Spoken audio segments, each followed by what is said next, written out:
Hey, everybody, welcome Saturday, special edition. Going to do a first kick it off, Phil.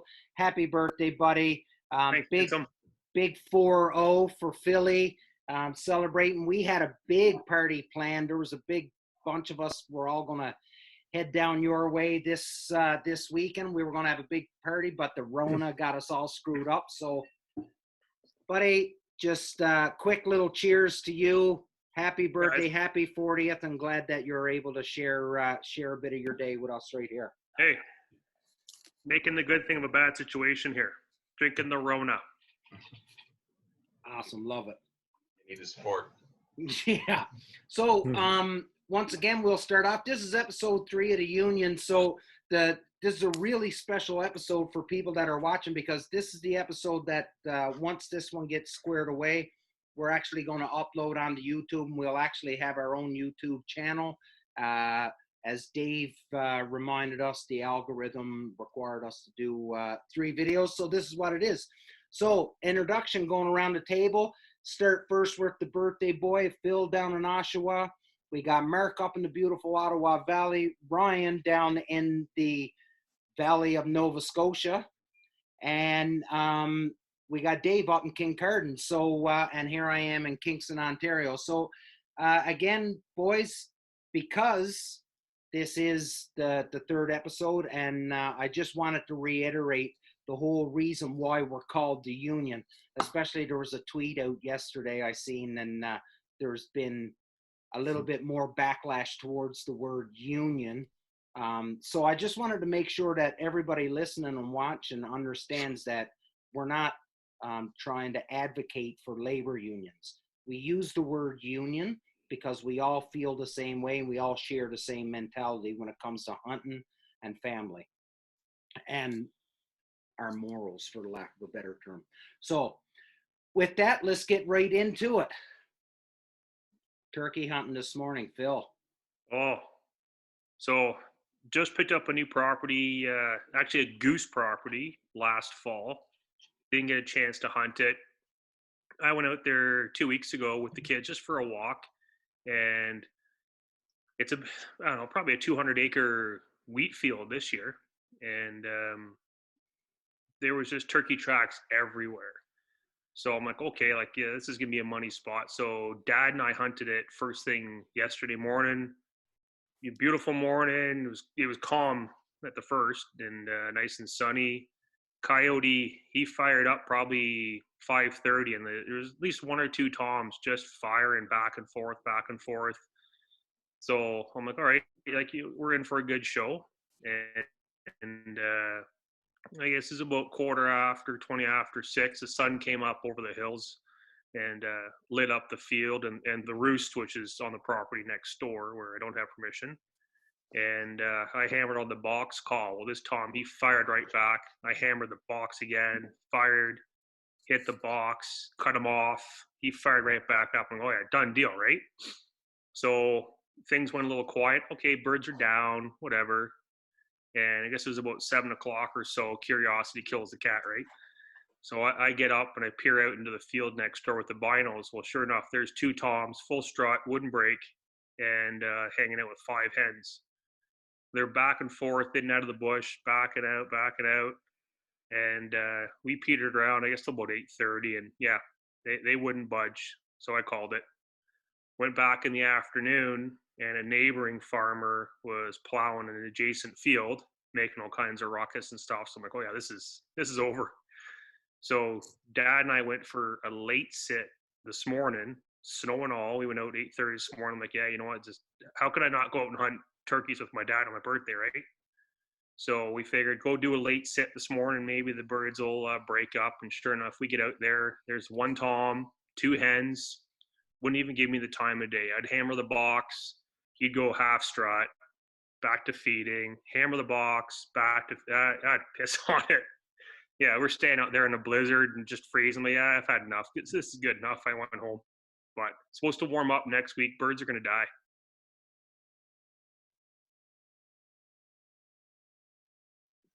I was muted. I got to make a comment here. This fucking weather right now is really like this. This is horrible. I got to get that in before we switch down to Mark. Mark, you were out this morning. How'd it go, buddy? So this morning's hunt was typical what's been going on since I've been on the property in this area. So we set up this morning knowing that there's not toms on the property. So we set up on the edge of the property in a different place than I've usually been setting up, hoping that I could pull something in from adjacent property. So wrong call. Should have set up where I was setting up. Because watched turkey all morning from 800 yards. Oh, nice tom, no. beauty tom. Him and four hens. And then two jakes were with him as well. And he drove those two jakes where normally the jakes would drive him. And we watched him breed the hens.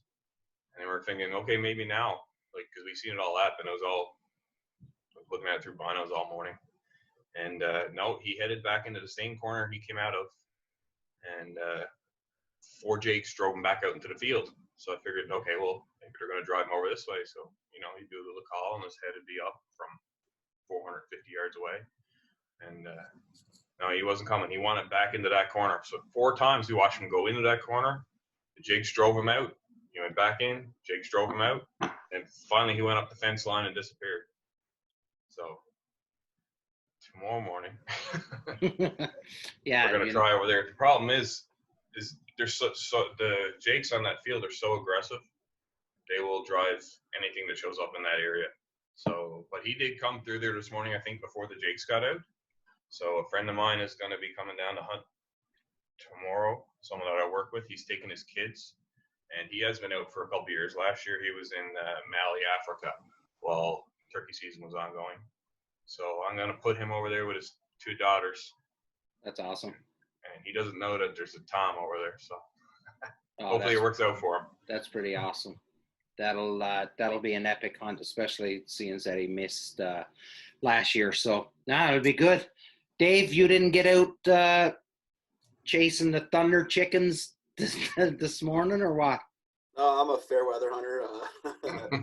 Yeah, no, I just had other things going on, so didn't. Yeah, awesome.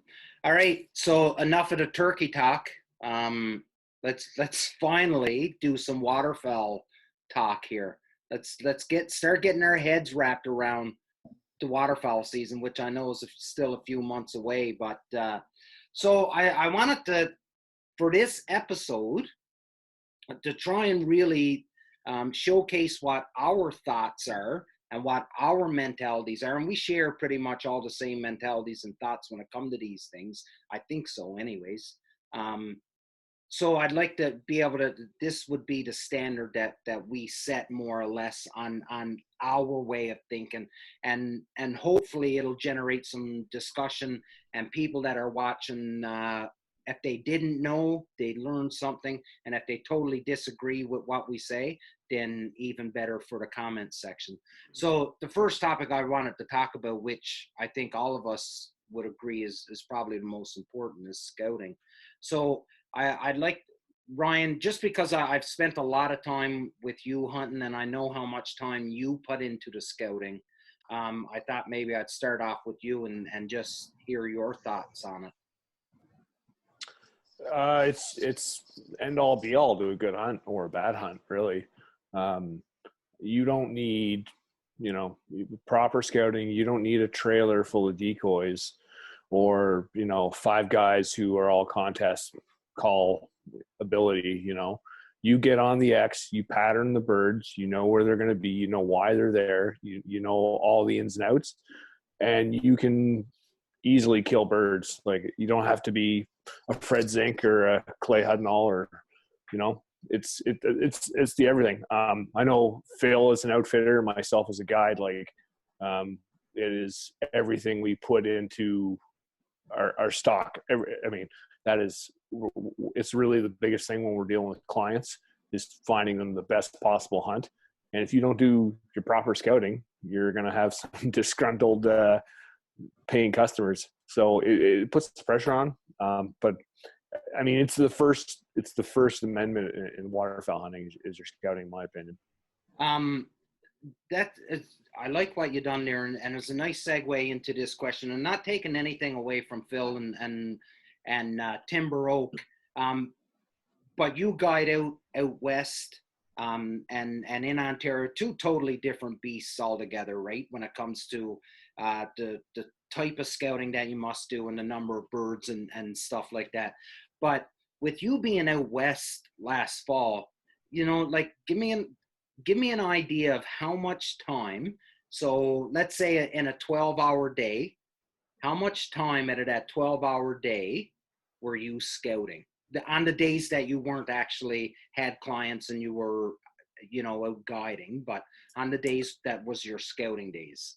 Well, days are probably about closer to like 14, 16-hour days, but we're probably, depending on what the light is though, you know, the end of the season, it's not so bad, but the beginning, like in September, you know, shooting lights 6 a.m. and it's not dark until like legal's probably like 8:30 or something in some cases, but in the early season. But I mean, I'd probably be on the road between 8 and 10 hours.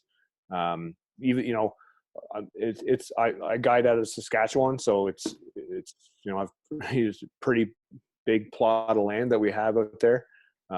So it's not just when you go out there and you find a hunt, you don't just sit there all morning and watch the birds. You know, I'm driving around I'm out there I'm trying to get on the road before the sun's even up, get to the, you know, the major roost areas, watch the birds come off, find out where they're going, you know, and then I'm driving in the countryside and I'm plotting. I'm visualizing this little map in my head. Okay, there's a snow hunt here. There's a big snow spec combo 3 miles down that road on that wheat field.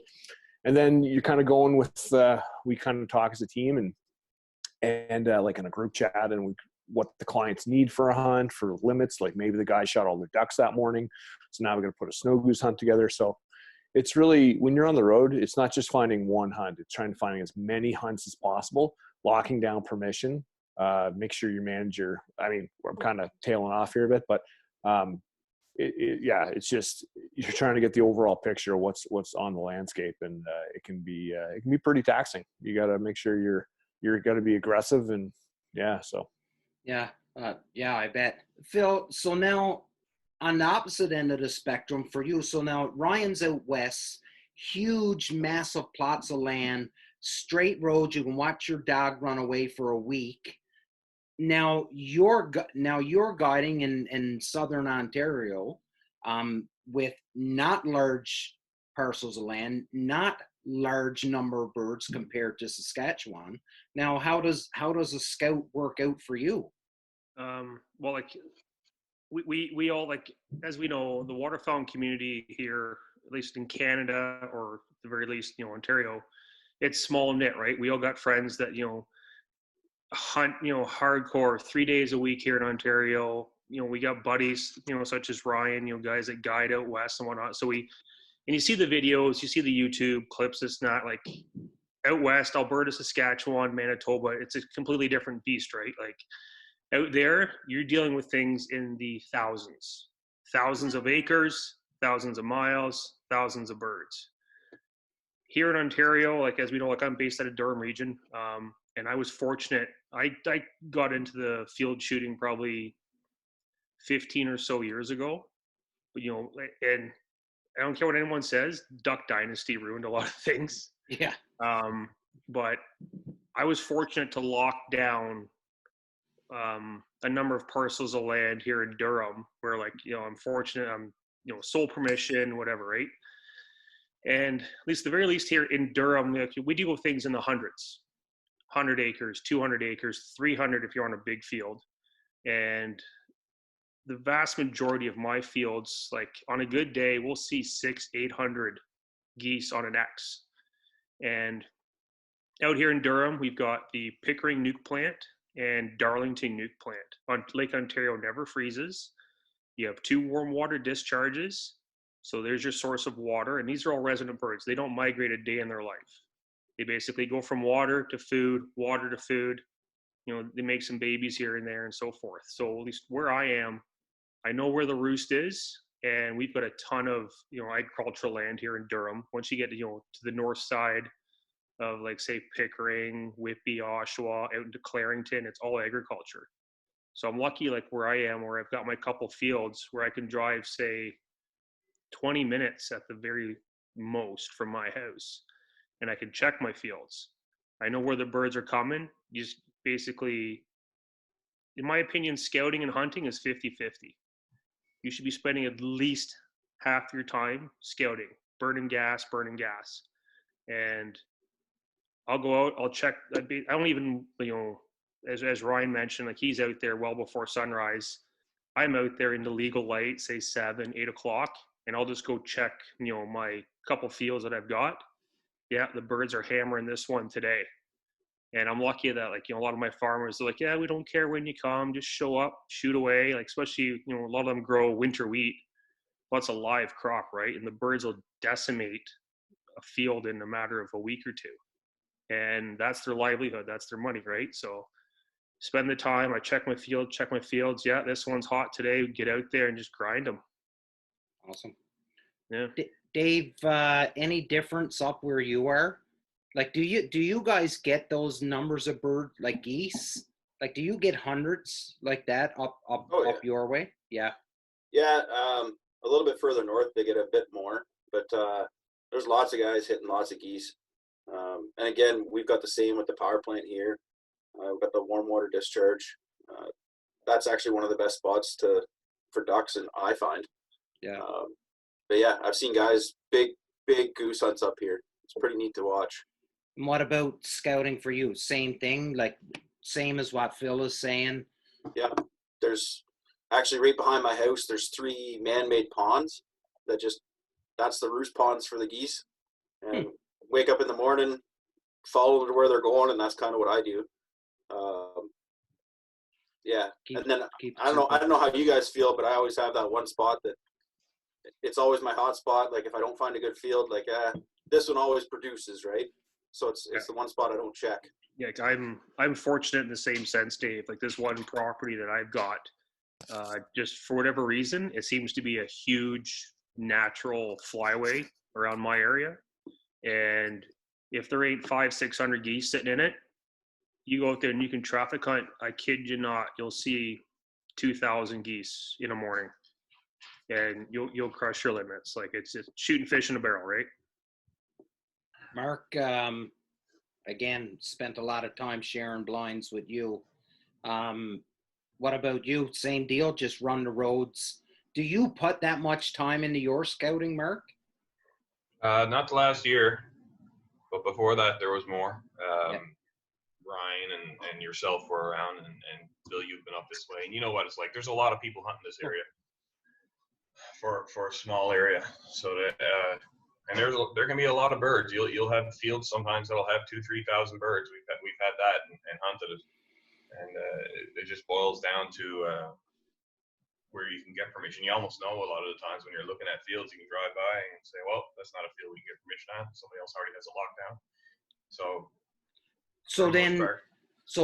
with that being said, then up in the area where you are, Mark, especially with the large number of hunters that's up there, would you say locking down permission is much more important than what the actual scouting part of it is? No, you still have to scout because there's absolutely birds on fields that you're not going to have permission on. That's all there is to it. And you got to knock on the doors. Yeah. So there's that. And then there's always the other kind of hunts too, right? The water hunts. You want to go find those little water holes and stuff, and that's a different kind of scouting, as Ryan and I have been doing a few times. Yeah. You got to actually go into those places in a canoe or a boat and see what's going on there. So Yeah, absolutely. that way. Ontario has to be, in my opinion, the most competitive province for waterfowlers. I don't know what it is. Can't put my finger on it. But, I mean, I lived there for 7 years. And I'll tell a quick story about the last opening day that I lived there. I had watched this field. Like, I got to know the area because I lived there so long. And there were habitual roosts on the Ottawa River that just always held birds in the early season. And so the next thing I would do logically was like, okay, I'm going to go watch what farmers had planted wheat. And then you watch and keep your eye on certain wheat fields that come down. And then I'd watch one come down that had historically this farmer didn't care about permission, or he was pretty liberal to hunting. So we came down probably 4 weeks before the season, so I just started watching it, and then the birds started to build up, and it was probably about 2.5 weeks away from the season, and they're not going to go anywhere. It's a huge field. They're not going to go anywhere. They're not going to eat themselves out of home yet. They don't eat high protein. They're going to sit in the field all day and pick at grain. So I went to the farmer and I asked, hey, do you mind if I hunt there opening day? And he's like, yeah, sure.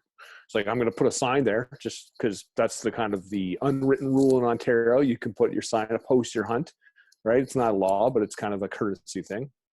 So anyways, I made a sign, put it up on the fence to go across the access to the field. Farmer didn't want us to drive in. I said, yeah, that's fine. So I posted it, and I'd go sit there probably every other night and watch.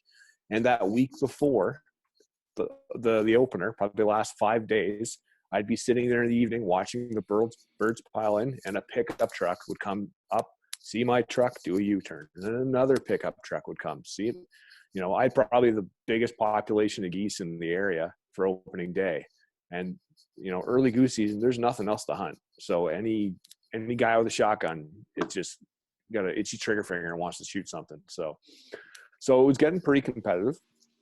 I had told Mark about it, and Mark was, when I couldn't be there, Mark was stopping on his way home from work, checking on the birds. And he said to me, he goes, Ryan, he goes, your sign's gone. I'm like, what? He's like, your sign's gone. I'm like, what do you mean? He goes, I found it. It's like somebody cut it loose off the fence and hucked it in the woods. I was like, what the hell? Like, what are people doing here? Like just like act like adults. So Mark's like, don't worry, I'll take care of it. So Mark proceeded to make this big wooden sign and got like a big 6-inch chain or whatever. It looked like Mr. T hangs something on a fence. And he put a lock on it and everything to the actual like gate on the fence. He's like, no, he sent me a picture. He's like, nobody's going to throw that in the woods now. So yeah, it's just sad, but I mean, it's some things you run into. It's unfortunate, but I mean, again, we did our homework. We knew the area. We knew what the birds are going to do, and we ended up getting a good hunt out of it. And so, yeah. The common theme with asking you guys about the scouting and stuff is it's all revolved around fields, except for that little blurb, Mark, that you made about if you're doing a water hunt and stuff. But for the most part, it all revolved around fields. Now, you guys all know I would take a shitty duck hunt over a wicked goose hunt any day. I'm a duck hunter. I rather shoot ducks and geese any day. So I'm curious now and I don't want to say that goose hunting is easy, and I don't want to say that it's easier, but when you're hunting on a field and you're able to drive up to the field, get your binos out, see the birds, know everything about them, know their pattern and stuff, as opposed to getting in your boat to do your scouting, what would you rather do? Would you rather hunt ducks or would you rather hunt geese? Ducks. Ducks in a field. Ducks in a field. There you go. Yeah. For any of my buddies that know, like, I'm a huge advocate of the 20 gauge. I love my small water. I love my ducks. Like that's my go-to. And I totally side with you, Damien. I'd rather duck hunt over goose hunt any day. But yeah, at the end of the day, shooting. Yeah, well, yeah, I get it. And yeah, you want to get out and you want to hunt, and yep. Absolutely. But for me, those, I remember Ryan and I done one a bunch of years ago where it was a bit of and we had our buddy Miriam with us. And it was a bit of a slug to get into where the blind was. And we were, dragging decoys. We had probably a 600-meter walk or so just to get in there and slugging decoys and guns and gear and everything. And I can remember just looking back and going, now this is duck hunting. None of this driving up and getting out and having a paved road up to where you're going to set your blinds out and stuff. You know what I mean? Like it just, it seems to me that a duck hunt needs to be, I don't know, it just seems like it needs to be heard. Like it doesn't, I don't know, it just seems wrong if it goes together easy. I like the easy ones too, don't get me wrong, but it just seems like you need to be, slugging through the mud and stuff like that. And those are the hunts that, that I think are the ones. If you ain't working, you ain't doing it right. Right? Yeah. So go for it. Don't you find though that the goose hunt is where you meet most of your other new friends? Like you'll get groups together, like look at a Punisher camp and all that stuff, right? Yeah. I find with the goose hunts, you meet the people that you want to hunt with, and then you go do duck hunts with the certain groups after. I found goose hunting brought us all together, kind of. Yeah. That's what I find. Well, it's more social. Yeah, more social. Yeah. Good. Yeah, I could buy that. Or like what you mentioned there, Dave, like, you might have some, Facebook buddies, whatever, and, you get a feel for each other. Everyone kind of knows who they are and stuff. And, some guy may, yeah, dude, I've got a field. It's got 600, but I don't have the spread. So yeah, you know what? I gladly come out, bring my gear, and we go out, we smash birds on his field. That's awesome. It's great having friends that put in the time, they scout, and they find the birds. And then down the road, hey, I've got something juicy lined up, dude. Like, you know what? Return the favor, right? Come on out. You just got to show up, pull the trigger. Put a decoy or two out. It works both ways, and that's what I love. Is like that network, the friendships, and at the end of the day, it broadens, I guess, your horizons, your spreads, whatever, right? You get to hunt different scenery, different people. At the end of the day, like you're having great hunts over and over and over again. Yeah, absolutely. That's how I met Mark, right? Like, and he's been like my number one hunting partner now for, I don't know, probably 10 years and the godfather of my son. So, and we were just working together, and it was just, I was that guy who liked hunting. And the next thing you know, I had this newfie standing at my desk at work mumbling about if I wanted to go hunting or not. So the rest is history. Yeah. And then to bring, and I want to go back a bit when I talk about, the duck hunts and how they seem like they've got to be heard. Mark, last year for our opening day hunt, when you came down here and hunted with me, that definitely wasn't a hard hunt. I think an hour and a half from launching the boat to setting up to getting in the first light and dropping a 2-man limit and being back at the boat ramp. I think we were an hour and a half and back home eating breakfast before 9:30. So it was that was a pretty good morning, I must say. Oh, yeah, that was definitely good. Fellas, this is something that I don't know. There seems like a lot of fellas have a lot of thoughts on it. Mark, Ryan, we've got a buddy that definitely don't use Robo ducks and swears never to use Robo ducks.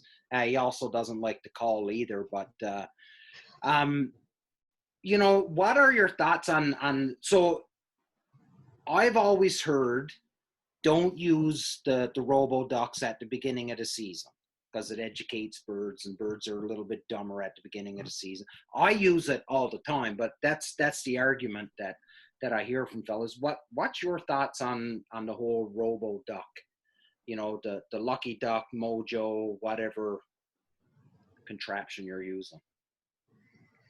So I've hunted with guys that they'll turn them on, and then if ducks, like for a goose spread, they'll turn them on and then they'll just turn them off when the ducks are coming in. Or I've even seen guys that are so anal about it, they'll turn them off to make sure that the wings are the proper way up, facing up. And I've seen guys not.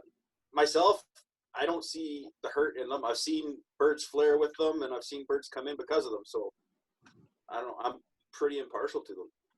I always find with them, like when it comes to the setup, like you can't just arbitrarily throw it down wherever. It's got to make sense where it is. I'm not going to buy into the position of the wings, but they do have to be set up in a certain way. But do you turn them off when the geese come in? So that is something I've always seen fellas do, that say that the lucky duck or whatever will flare geese as geese are coming in. A couple of years ago, I done an opening hunt. I had a couple friends I took with me, had mine set up, and I tried to turn off the Robo duck when the geese were coming, but my remote crapped out on me and it was still going, and the geese came right in. It didn't flare them, but that was opening morning too, so still some pretty dumb birds, right? I don't know. Anybody else? Did you have Go ahead, Mark. I was gonna say, did you have a decent spread of goose decoys that morning, or No goose decoys whatsoever. Just all ducks. I don't hunt for geese because I can't call geese, right? So, and I don't have goose decoys and stuff. So, I never set up for geese. If I get geese, it's always by fluke, really. Yeah, like in doing field shoots, at least like around my parts, I'll run 10 dozen goose decoys and literally 2 mojos, and I always put the mojos kind of upwind ahead of the flock. And I've seen it where I did a field shoot last fall, like I mentioned a few moments ago, like this major flyway area that I hunt, and the mojos were running. I religiously kill them if there's geese working, and I didn't even get a chance to turn them off. Didn't care. Like the birds were coming. It was cut cornfield. We were hunting standing corn. Only half the field was cut. We're hunting standing corn. It didn't matter what I did. I could have parked the truck in the middle of the field. The birds were coming. So like again, one of those things. It didn't matter. Two shits, whatever. Mm-hmm. And I've been out where, okay, geese are coming, kill the mojos. And like Dave said, like, white wings were up, and they get in close, like, whoa, no thanks. And yeah, they peter off. And there's been times where even turn the wings white down, so colored side up, birds are coming and they still get a little rusty. And like, yeah, you know what? Pull the mojos, and I'll just lay the duck on the ground. And sure enough, next flock into the kill hole every time.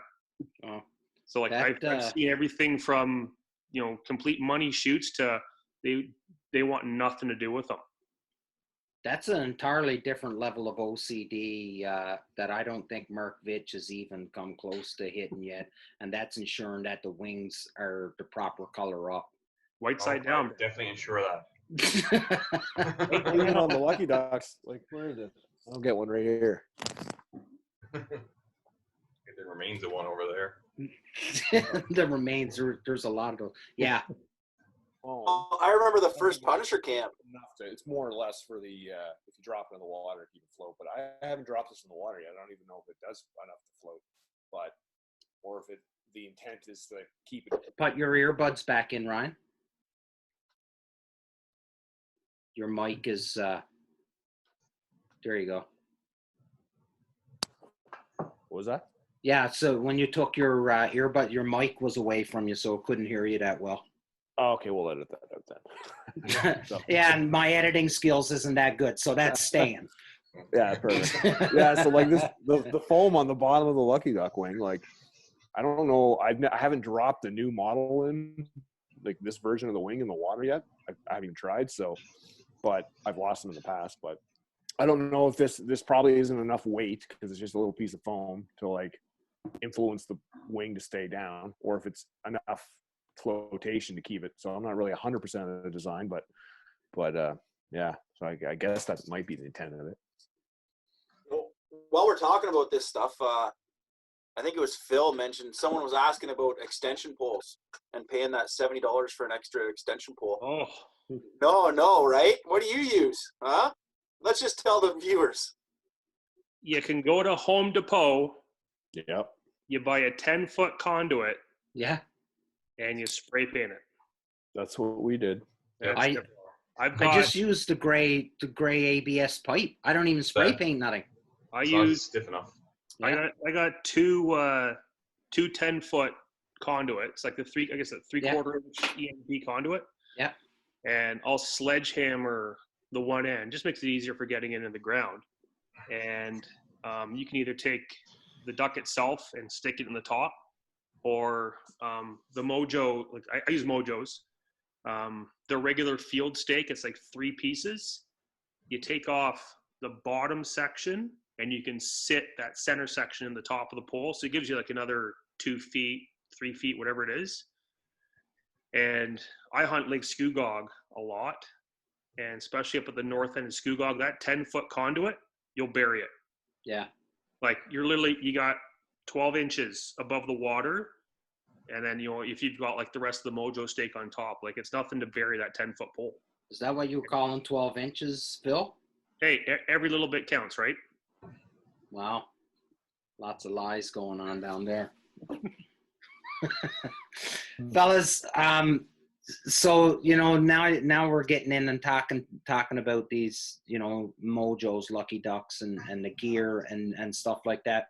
And with the whole COVID thing that's happening, and now and I haven't followed this, and I don't really want to say too much because I haven't fact checked this, but with the amount of shipping that ceased from overseas coming into North America now, and the majority, well, I would say 99% of our waterfowl hunting gear comes from the States, which ships it from overseas. Is this really going to have a big effect, especially now with the weak Canadian dollar at that? Are we in for a major increase in price on gear this upcoming year, do you think? Or is it still too early to speculate? Well, I agree 100%. Like, I bought a new gun a little while ago. I wanted to get a couple Carlson chokes from Al's Corner Store up in Arnprior.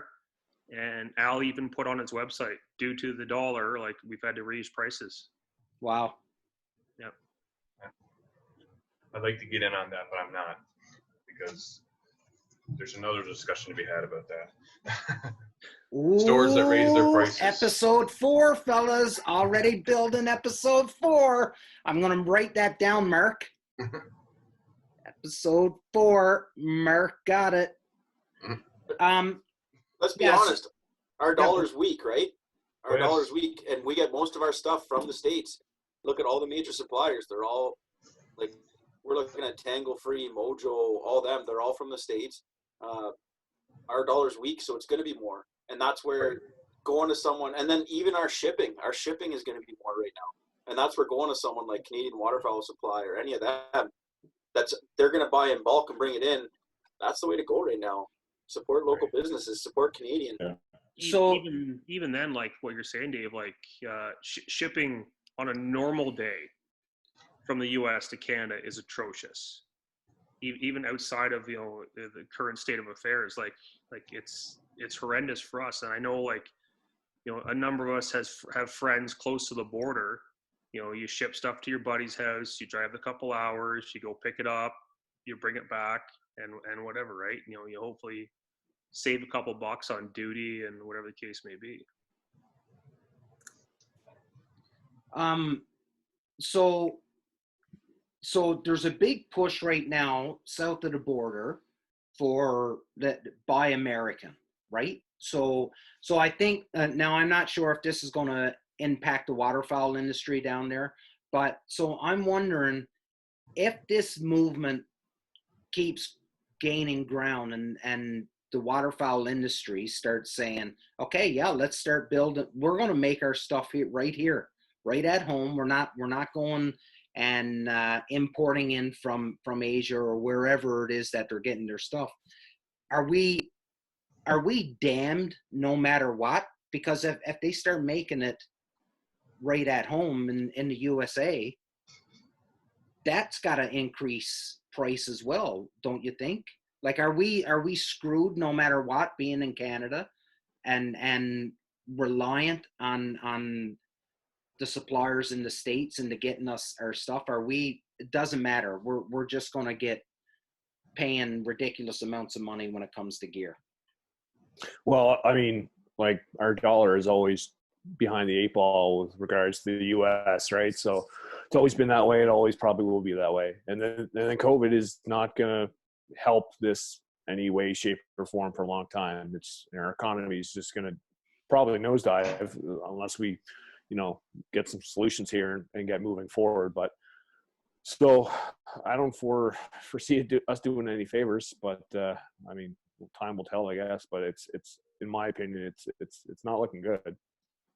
So so I guess with this going out, I'm going to do an invite right now, and hopefully Pat Hendricks from Canadian Waterfowl Supplies is watching this episode, and it would be great to get Pat on and have a chat, and just because I get it, things are expensive, but this is a small business now that's operating in Canada, and I've heard a million people say, well, I'll just order it from the States. Yeah, but you're only saving $10. Like, you're saving $10 by ordering it from the States and shipping, as opposed to supporting a local business. So Pat, if you're watching this, please give me a call, and me and the boys would love to have you on and have a chat about all this and how it's affecting small business here in Canada. And really, to the best of my knowledge, Pat is really the only that I can think of dedicated waterfowl hunting store that I know of in Canada. Yeah, like Pat, I think, he's like the leading supplier for any of us. I would think so, eh? Like, yeah, does anybody know anybody else? Yeah, there's a couple more. There's a couple out west, and there's a few in Quebec. Right. But Pat, in my opinion, is the premier guy in the country. Cool. Awesome. And the thing you didn't cover there, Damien, is recently I ordered some battleships, some Higdon battleships, and I got them through Pat. Yeah. And I had a problem with one of the decoys that had a hole in it. And I contacted Higdon. I'm like, listen, it's got a hole. Like, I know I'm not upset. Yeah. And they said, oh, well, I contacted Pat right away. He said, listen, I'll get you a new one. Like, Higdon was kind of slow with getting it back to me, but Pat right away, like, customer service, being Awesome. local, supplying local. That's what you need to do. That's why we buy local. Yeah. Awesome. Well, I think that's an awesome way to end this third episode of the Union, fellas. We'll go around the table once again for any last parting shots, and start with Ryan. Anything, buddy? Happy birthday to Phil again, the old goat. So hopefully you get your Tom down here soon. So I don't have to listen to you bellyache about it anymore. It's supposed to warm up next week. I've got faith. Dave? And happy birthday, Phil. When this Thanks, shit's Mike. all over, we'll be down and we'll have a drink. Absolutely. Mark? Happy birthday, Phil. Thanks, buddy. I Appreciate it, just guys. got to say something to you guys who are afraid to hunt in slightly cold weather. We live in Canada. What do you do during deer season? Yes. Really Yes. got to know. In fairness, if you don't like the weather, wait 15 minutes, right? Yeah. We just lost a whole bunch of subscribers when we listened to you complain about the cold. Oh, these guys aren't hurt at all. Well, in fairness, I feel like we're in duck weather right now, right? Well, then dress for it. Well, I kid you not. I was out in my deer hunting gear this morning just to stay warm. Isn't that what they say? It's called May because it may snow, it may rain, it may be hot, it may be cold. Yeah. Pretty much. Can't kill them in bed. Nope. True that. True that, nice. yo. True that. It was nice and warm in there. Philly, last words to you, buddy. Guys, just I can't thank you guys enough for the birthday wishes. Wish it was warmer. Wish we weren't in a worldwide pandemic. But hey, like I said, Corona. I'm making the best of a bad situation, right? Happy 40th. Happy 40th, buddy. To everybody, thank you so much for watching the first 3 episodes of The Union. As we keep saying, The Union will air every week right up until waterfowl season begins. So please stick around. listen to us. Listen, we're not experts. We're not TV people. We're just regular dudes that enjoy one another's company, that all share the same love, and that is of chasing birds and waterfowl hunting. So please fucking subscribe to the YouTube channel. Follow us on Instagram. Follow us on Facebook. Feel free to critique us. Again, don't be a fucking idiot. And let us know your thoughts of the show. This is only episode 3, and we can only keep going up from here. Fellas, thanks once again for joining me. Phil, happy birthday, buddy. I hope you enjoy it with the fam today. Boys, Thanks, I'll see you later on next week as we film episode 4. Big love, boys. Thanks so much. Cheers.